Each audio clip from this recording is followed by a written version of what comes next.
Imaginez une bête si terrifiante, si affamée, qu'elle a mis tout un royaume à genoux.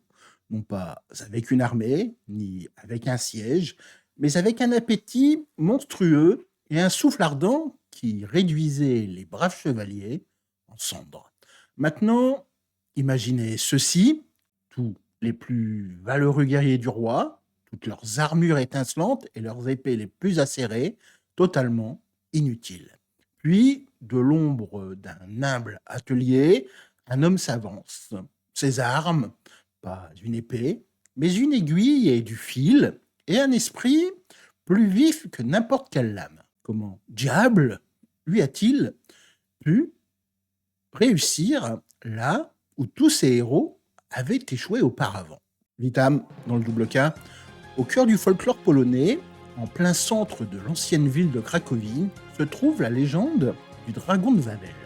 Et croyez-moi, ce n'est pas une simple histoire à dormir debout, c'est un peu un mythe fondateur, un récit qui a résonné à travers les siècles, façonnant véritablement l'identité de la ville. La colline du Wawel, fière et majestueuse, demeure des rois et des reines, abritait un sombre secret dans les grottes sinueuses sous ses fondations. Un dragon monstrueux, Smok Wawelski. Son règne de terreur tenait la ville en pleine croissance, complètement captive. C'était une époque effrayante, une période où la survie même de Cracovie semblait ne tenir qu'à un fil. Il, agrippé par la griffe d'un cauchemar vivant. Il y a très longtemps, lorsque le légendaire roi Cracus, le fondateur mythique de Cracovie, était sur le trône, la vie dans la colonie était assombrie par une peur primale. Le dragon du Wawel, une bête véritablement colossale, n'était pas une menace lointaine, c'était une horreur omniprésente. Les légendes brossent un tableau assez sinistre, une créature d'une puissance immense, ses écailles comme un millier de boucliers, ses yeux brûlants d'un feu mauvais, et un rugissement qui pouvait glacer le sang des âmes les plus braves. Il vivait dans une grotte sombre et humide, Smocha Yama, creusée directement dans le calcaire de la colline du Wawel, juste sur les rives de la Vistule, la rivière vitale. Les exigences du dragon étaient simples, mais dévastatrices. Chaque semaine, les habitants terrifiés devaient fournir un tribut de bétail, une offrande sinistre pour tenter de satisfaire son appétit gargantuesque. Certaines versions de la légende murmurent un prix encore plus horrible. Si le bétail ne suffisait pas, le dragon tournait sa faim vers les gens eux-mêmes, enlevant souvent de jeunes demoiselles et plongeant la ville dans un abîme de désespoir. Vous pouvez imaginer, l'air à Cracovie était lourd d'effroi, les champs restaient en friche car les fermiers étaient terrifiés par la colère ardente du dragon. Les enfants ne riaient plus, leur voix remplacée par des chuchotements étouffés et des regards craintifs vers cette colline menaçante. La vie quotidienne devint un pari terrifiant. Chaque lever de soleil apportait la terrible question de savoir qui ou quoi serait le prochain sur le menu macabre du dragon. Le roi Cracus, un souverain aimé de son peuple, était un petit peu désespéré. Il regardait sa ville dépérir sous l'ombre oppressive de la bête. Il fit appel aux chevaliers les plus braves de ses propres terres et des royaumes lointains, offrant richesse, honneur et même la main de sa fille à quiconque pourrait tuer le monstre. Un par un, ces champions, parés d'armures étincelantes, armés de leurs épées les plus affûtées et de leurs lances les plus robustes, partirent affronter le dragon du Wawel. Et un par un, ils tombèrent. Leur courage n'était tout simplement pas de taille face à la peau impénétrable du dragon et à son souffle brûlant. Le chemin vers la caverne du dragon devint un cimetière de héros, leurs armures calcinées et leurs armes brisées, témoignant crûment de l'apparente invincibilité du monstre. L'espoir diminuait à chaque tentative infructueuse et une chape de désespoir menaçait d'étouffer complètement l'esprit de Cracovie. Alors que les feux des chevaliers tombaient, se consumer et que le désespoir du roi atteignait son paroxysme, Une nouvelle figure émergea du cœur de Cracovie. Pas un noble au lignage illustre, ni un guerrier réputé pour ses prouesses au combat, mais un artisan ordinaire, un humble cordonnier. Dans certaines versions du conte, il est connu sous le nom de Shkuba, dans d'autres Dratevka, un simple apprenti cordonnier. C'était un homme aux mains calleuses, plus familier des haleines et du cuir que des épées et des boucliers. Ses journées se passaient courbé sur son établi, à réparer des semelles usées et à fabriquer des bottes robustes, un monde bien éloigné des grandes stratégies et des charges héroïques des chevaliers. Tandis que les chevaliers comptaient sur leurs muscles, leur acier affûté et leurs assauts frontaux courageux, mais finalement inutiles, Shkuba, il possédait une force différente, un esprit vif, un œil observateur et un véritable don pour la pensée créative. Il avait vu la force brute échouer encore et encore. Il avait observé les plus puissants guerriers réduits à néant par la puissance ardente du dragon. Il comprenait, peut-être mieux que quiconque, que ce n'était pas une bête que l'on pouvait vaincre avec les ruses habituelles. Le dragon était trop fort, trop puissant, trop résistant pour les tactiques de guerre classiques. La différence entre Shkuba et les chevaliers n'aurait pu être plus claire. Ils étaient des hommes d'action, entraînés pour la bataille, leur vie dédiée au combat. Lui, c'était un homme de métier, son talent résidant dans la précision, la patience et la fabrication ingénieuse d'objets du quotidien. Pourtant, c'est ce bagage même, cette profonde compréhension des matériaux et de la manière de les travailler, qui allait s'avérer être le salut de Cracovie. Là où d'autres voyaient un monstre imbattable, Shkuba voyait une énigme, un problème qui nécessitait moins de muscles et plus de cervelle.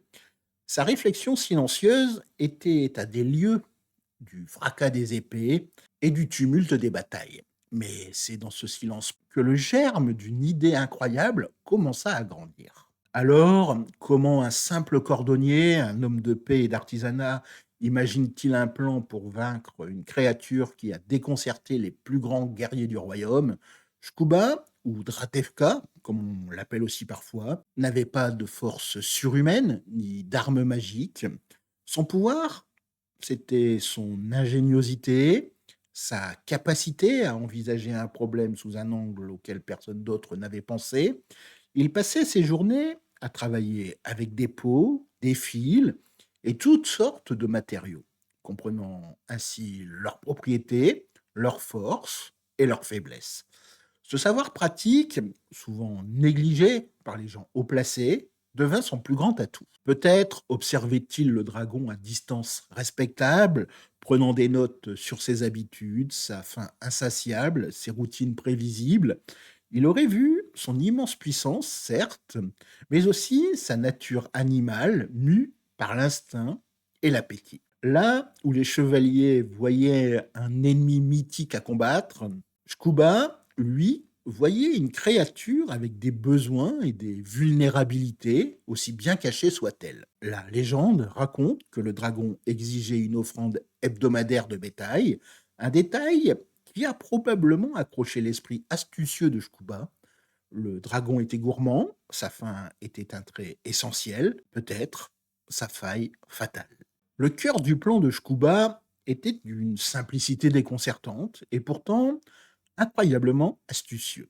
Il n'essaierait pas de percer les épaisses écailles du dragon ni d'esquiver son souffle ardent. Non, il utiliserait la propre faim du dragon contre lui. L'idée était de créer un appât si tentant que le dragon ne pourrait absolument pas le refuser, mais un appât avec une surprise cachée et mortelle. Il proposa de prendre une peau de mouton, quelque chose que lui, en tant que cordonnier ou personne familière des peaux animales, saurait exactement comment préparer, et de la rembourrer, non pas avec de la viande savoureuse, au non, mais avec quelque chose qui réagirait violemment à l'intérieur de la bête, du soufre. Certaines histoires mentionnent aussi de la poix ou d'autres matières inflammables, juste pour aggraver encore la combustion interne. C'est une approche totalement différente des charges héroïques et du fracas de l'acier. C'était un plan né de l'intelligence, non de la force brute, de la stratégie, non de la puissance. Scuba savait que pour vaincre un monstre aussi énorme, il ne fallait pas nécessairement être plus fort, juste plus malin. Il était, en somme, en train de fabriquer un piège, utilisant ses outils et ses connaissances de tous les jours d'une manière extraordinaire. La logique était implacable. Le dragon, poussé par sa gloutonnerie, engloutirait le mouton leurre d'une seule bouchée. Une fois à l'intérieur, le soufre, enflammé par le feu interne du dragon ou réagissant avec sa digestion, créerait une brûlure interne insupportable, une soif inextinguible. C'était un plan audacieux, presque insolent, reposant sur la compréhension de l'ennemi et l'exploitation de sa nature, plutôt que sur une tentative de le maîtriser par la force. Le roi, à court d'autres options et voyant la conviction absolue dans les yeux du jeune cordonnier, accepta cette idée qu'on peut qualifier de peu conventionnelle. Avec la bénédiction hésitante du roi Cracus et les entrepôts royaux mis à sa disposition, Scuba se mit au travail. Il n'eut pas de fracas du marteau du forgeron forgeant une épée puissante pour ce champion, pas d'écuyer polissant une armure étincelante. À la place, les sons calmes et méthodiques d'un artisan au travail emplissaient la petite boutique de Scuba, ou peut-être une zone spéciale dans l'enceinte du château. Il choisit une peau de mouton fraîche ou, dans certaines versions, une peau de veau, s'assurant qu'elle était souple et intacte. C'était crucial, l'appât devait ressembler exactement à n'importe quelle autre offrande que le dragon avait l'habitude d'engloutir. Vint ensuite la garniture mortelle. Scuba, il rassembla d'énormes quantités de soufre, ce minerai jaune pâle et malodorant.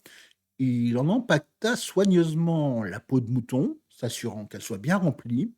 Certains récits disent qu'il le mélangea avec de la poix ou du goudron pour le rendre plus combustible et peut-être pour mieux imiter le poids et la sensation d'un véritable animal.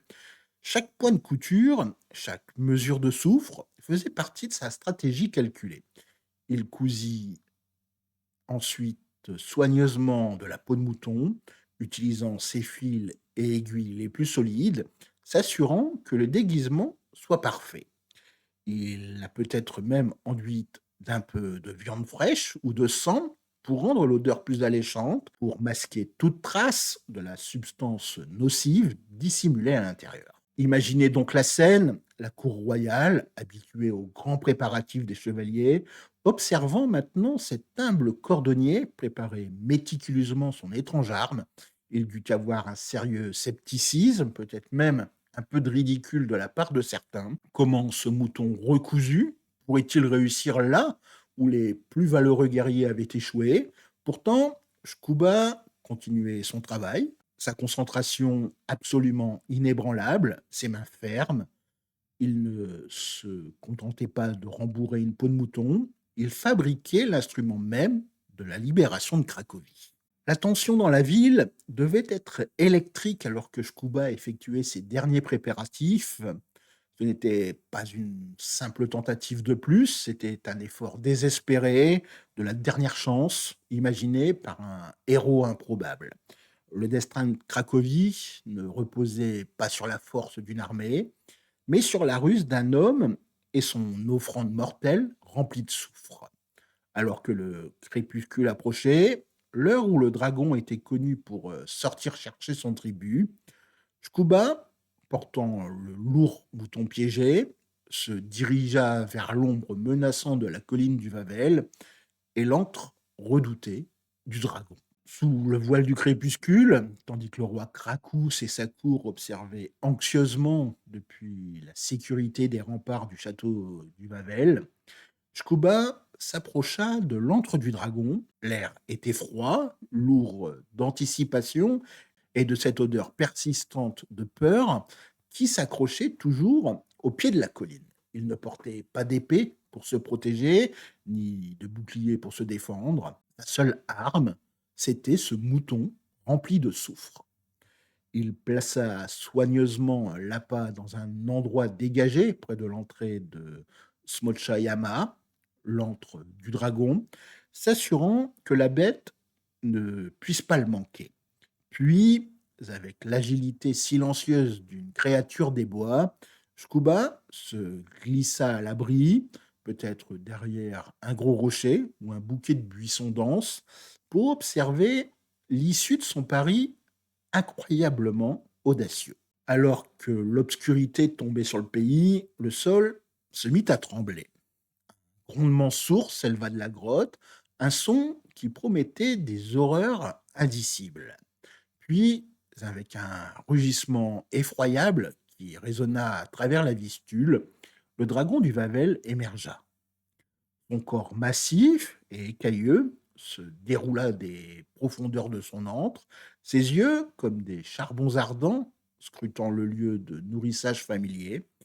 C'était une créature d'une puissance immense, la destruction pure personnifiée, et pendant un instant, il dut sembler impossible que le simple piège de Scuba puisse jamais fonctionner. Le dragon, habitué à son tribut hebdomadaire, se traîna lourdement vers l'offrande. Il renifla l'air, ses narines massives se dilatant.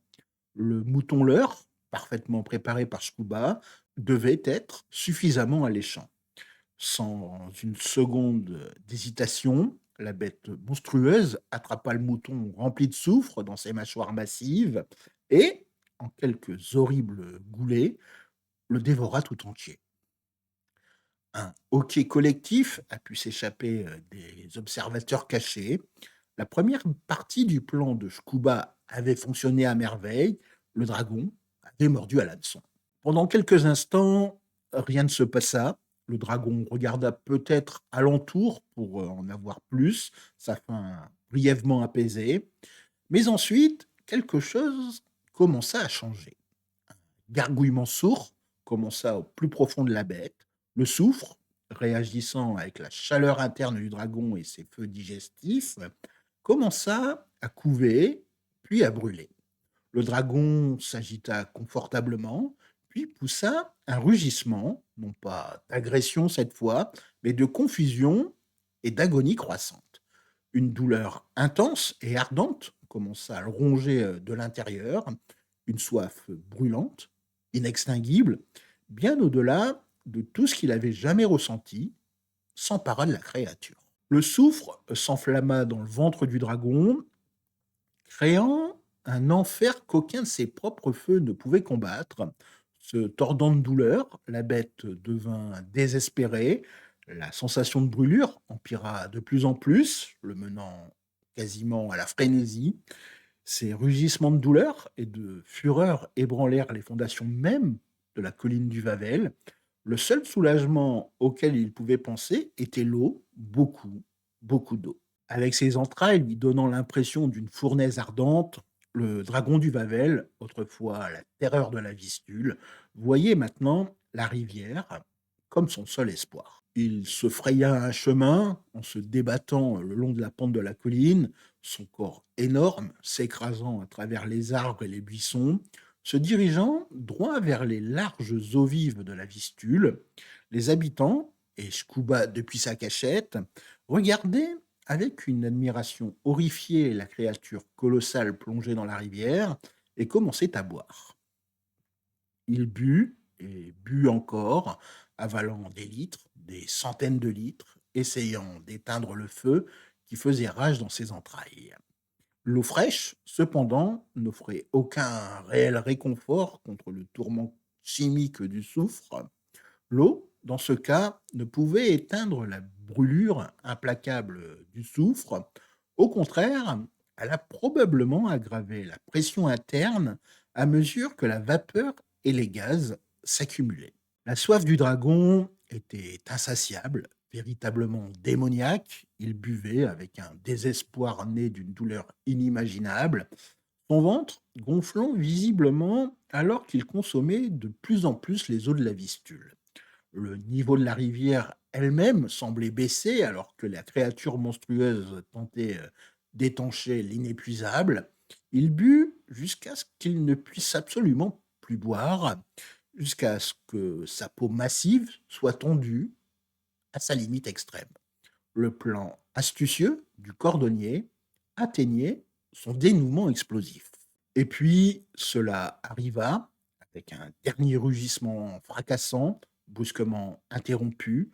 Le dragon du Vavel explosa. Le règne de terreur, qui avait tenu Cracovie en otage si longtemps, ne se termina pas par un coup d'épée vaillant, mais par une explosion grotesque et retentissante qui dispersa les restes de la bête et signala la libération de la ville. Les eaux de la Vistule, autrefois chemin de destruction pour le dragon, devinrent alors l'agent de sa perte, tout cela grâce à l'idée brillante d'un simple cordonnier. Un silence étrange tomba sur la colline du Vavel et les rives de la Vistule, rompu seulement par le doux clapotis des eaux désormais calmes de la rivière. Puis, alors que tout le monde commençait à réaliser ce qui venait de se passer, une vague d'incrédulité, rapidement suivie d'une explosion de célébrations joyeuses, déferla sur Cracovie.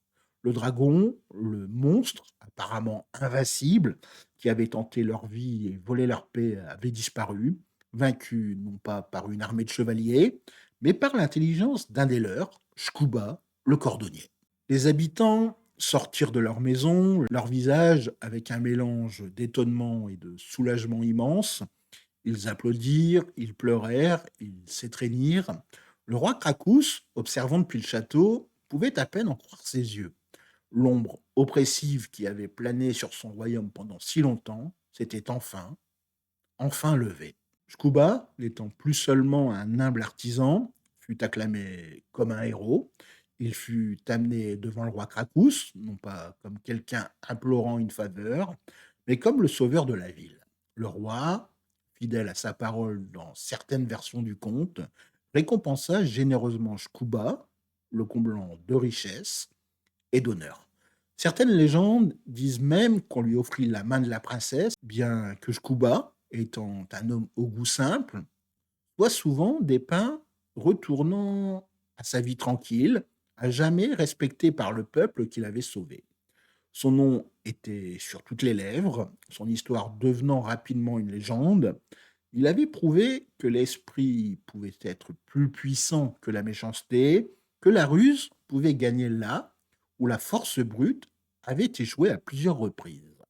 La ville de Cracovie était libre, son avenir assuré, non pas par l'épée, mais par une peau de mouton remplie de soufre et l'esprit brillant d'un cordonnier. Les jours sombres de la peur étaient donc révolus, remplacés par une nouvelle ère d'espoir et de reconstruction. Tout cela grâce à un héros très improbable. La défaite du dragon du Vavel par Shkuba le cordonnier est bien plus qu'un simple conte de monstres palpitants. C'est une histoire profondément ancrée dans le tissu culturel de Cracovie et de la Pologne elle-même.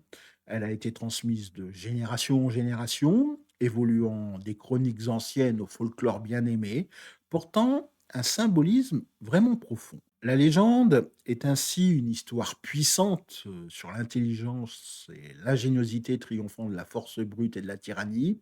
Shkuba, l'homme du peuple, représente un petit peu le pouvoir de l'intellect et de la résolution créative des problèmes, montrant que le courage revêt de nombreuses formes et que les vrais héros peuvent surgir des endroits les plus improbables.